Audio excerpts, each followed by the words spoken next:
விக்கிரவாண்டி இடைத்தேர்தலில் வெற்றியை அறுவடை செய்ய பாட்டாளி மக்கள் கட்சி பல்வேறு வியூகங்களை வகுத்திருக்கிறது. இடைத்தேர்தல் நாளான ஜூலை 10ஆம் தேதிக்காக காத்திருக்கின்றனர் விக்கிரவாண்டி தொகுதி மக்கள். ஆளும் திமுக, பாமக, நாம் தமிழர் கட்சி என அரசியல் கட்சிகள் வாக்குகளுக்காக களமாடி வருகின்றன. முன்பெல்லாம் இடைத்தேர்தல்களை தவிர்த்து வந்த பாட்டாளி மக்கள் கட்சி விக்கிரவாண்டி தொகுதி வாக்காளர்களில் சுமார் 35 விழுக்காட்டினர் வன்னியர் சமூகத்தினர் என்பதால் நம்பிக்கையுடன் களமிறங்கியுள்ளது.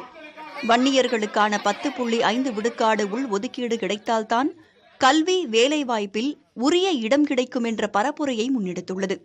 அதிமுக ஆட்சியில் வழங்கப்பட்ட உள் ஒதுக்கீட்டிற்கு உச்சநீதிமன்றம் தடை விதித்துவிட்டது.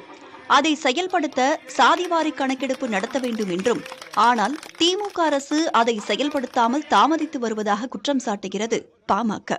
தமிழ்நாட்டில் வன்னியர்களுக்கு உள்ஒதுக்கீடு கொடுக்க எந்த தடையும் கிடையாது. தரவுகளை செய்கிறீர்கள், டேட்டா வாங்க, டேட்டா கொடுத்து நியாயப்படுத்தி உள்ஒதுக்கீடு நீங்கள் கொடுக்கலாம் என்று உச்சநீதிமன்றம் சொல்லி 2 ஆண்டுகள் ஆகிறது. 2 ஆண்டுகளாக திமுக நம்மை ஏமாற்றி ஏமாற்றி ஏமாற்றி இன்று சட்டமன்றத்தில் முதலமைச்சர் சொல்லியிருந்தார், நாங்கள் வன்னியர்களுக்கு உள்ஒதுக்கீடு, இடஒதுக்கீடு கொடுக்க மாட்டோம் என்று சொல்கின்ற முதலமைச்சர் அவர்கள், கடந்த காலத்தில் நீங்கள் சொன்ன வாக்குறுதி எல்லாம் என்னாச்சு? உங்கள் சத்தியம் என்னாச்சு? இந்த மக்களை எவ்வளவு காலமாக நீங்கள் ஏமாற்றுவீர்கள்? இதுதான் சமூக நீதியா? வெட்கக்கேடு. பரப்புரையில் பேசிய பாமக தலைவர் அன்புமணி ராமதாஸ், ஒருவேளை கருணாநிதி இருந்திருந்தால் சாதிவாரி கணக்கெடுப்பு நடந்திருக்கும், வன்னியர்களுக்கு இடஒதுக்கீடு கிடைத்திருக்கும் என்று கூறினார்.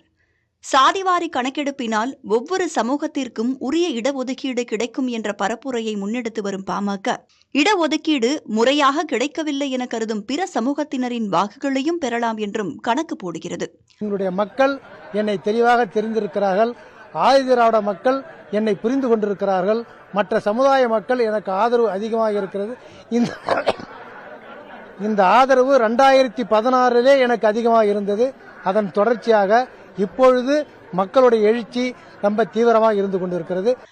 கள்ளக்குறிச்சி விஷச்சாராய மரணங்கள், மதுவிலக்கு கோரிக்கை ஆகியவற்றையும் முன்வைக்கிறது பாமக. இதன் மூலம் மகளிர் வாக்குகள் வசமாகும் என நினைக்கிறது பாமக. அதிமுக போட்டியிடாததால் அந்த கட்சியின் வாக்குகளையும் அறுவடை செய்ய வேண்டும் என்ற கணக்கும் பாமகவுக்கு இருக்கிறது. அதிமுக தொண்டர்கள் தங்களுக்கு ஆதரவு தர வேண்டும் என பரப்புரையின் போது கேட்டுக்கொண்டார் அன்புமணி ராமதாஸ்.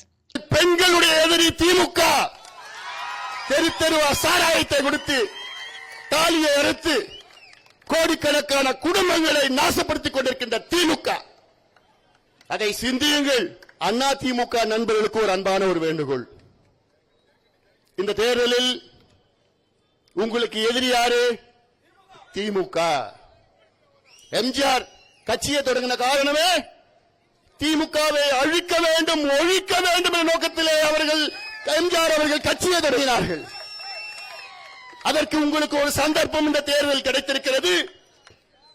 அதனால்தான் நான் சொல்கின்றேன், இந்த தேர்தலிலே நீங்கள் போட்டியிடவில்லை, எங்களுக்கு ஆதரவு கொடுங்கள்.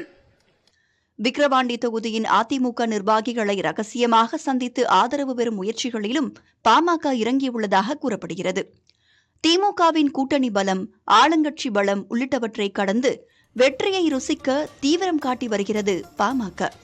விக்கிரவாண்டி மக்களின் மனங்களில் மாம்பழத்தை கொண்டு சேர்ப்போம் என்று சூளுரைக்கிறது பாமக. விக்கிரவாண்டி மக்களின் மனங்களை மாம்பழம் வெல்லுமா என்பது ஜூலை 13ஆம் தேதியன்று தேர்தல் முடிவில் தெரியவரும். புதிய தலைமுறைக்காக ஒளிப்பதிவாளர் கேசவனுடன் செய்தியாளர் சுரேஷ்குமார்.